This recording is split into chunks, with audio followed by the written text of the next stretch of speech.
Who are you? I am Saya, creative director, musician, truly just an alchemist and a leader. I was born 7 pounds, 7 ounces, 7:18 in the morning on January 7th. This scar is 7 centimeters from me when I was on the train, literally coming here. I look up and the train number was 771, so every day I see them. I attribute them to just being like, you know, you look them up and all the angel numbers say the same thing. You're on the right path. But I think when I really see them, like a lot of times it comes where maybe I have my head down, or even when I have my head up, you know what I mean? It's just something that I think I genuinely like, it's been there for me, you know, and it's, like I said, I don't take my introspection as a bragging thing. I literally take it as like a privilege. It's really a privilege to kind of be able to think that way, you know what I mean? I don't take it I don't take it for granted. So, you know, I take the sevens and how they show up in my life as another one of those kind of privileges to say like, yo, I am divinely like protected, and I think the mission that I'm trying to carry out here is like one that is laid out for me, and like I said, that's a privilege, and I as a response to that, like I have a duty to it. So yeah, 7 pounds, 7 ounces, 7:18 in the morning, January 7th, I see them every day, every single day. So I had to incorporate them into my art somehow. I am here to be a living, breathing, acting example of how belief in oneself is directly and actually internally and fully directed and connected to your desired reality. So essentially, my life is going to be an example of how if you know yourself and you believe in yourself, what you think is going to happen will happen.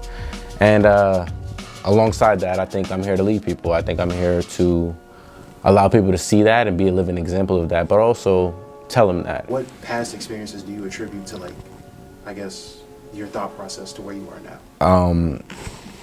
I have a scar under my neck. When I was 3 or 4 years old, I had a cousin who was mentally ill. I'm Jamaican, so, you know, we kind of just, you know, the mentally ill, yeah, leave him alone, treat him well, stuff like that. He was older, about 50 years old. I was playing with another cousin, maybe 5 years older than me. It was around my birthday time, and the mentally ill cousin had a saying where he said, I'll kill you on your birthday. And long story short, it was around my birthday time, and we kind of messed with him, or like, I think my older cousin threw some ice at him while he was sleeping or something like that, and he had an episode, right? And dragged me to the backyard and slit my throat. Jugular.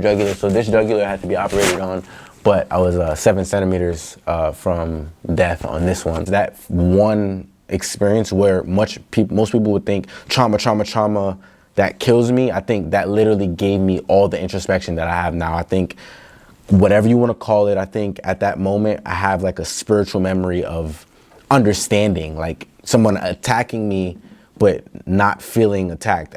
Actually, after my grandmother found me and you know, kind of woke him up from this episode, I was in our living room, and my neck was kind of like folded up from being cut. And little 3-4-year-old me, I literally lifted my neck and I was like, Grandma, look, no cries, no tears.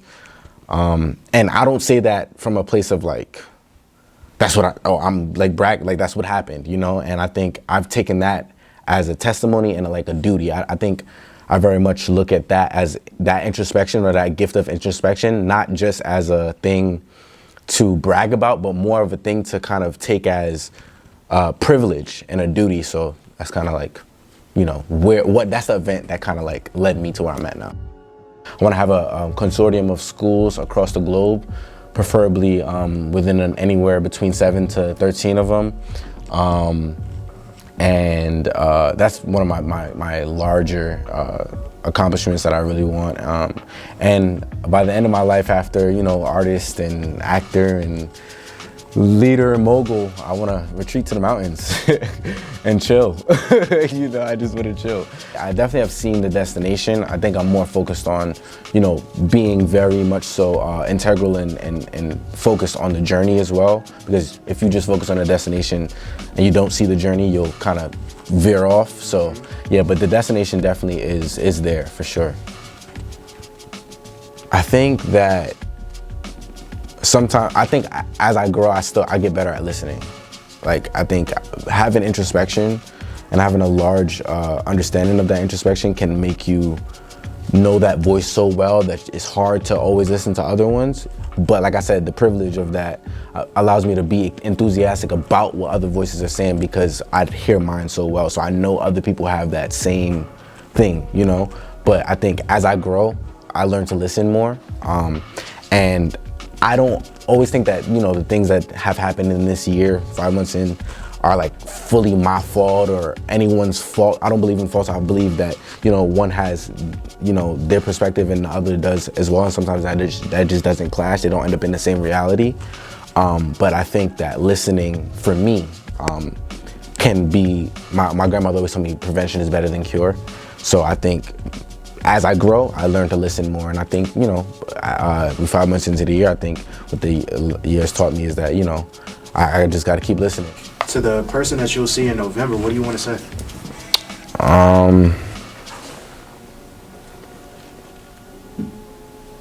Appreciate the right before.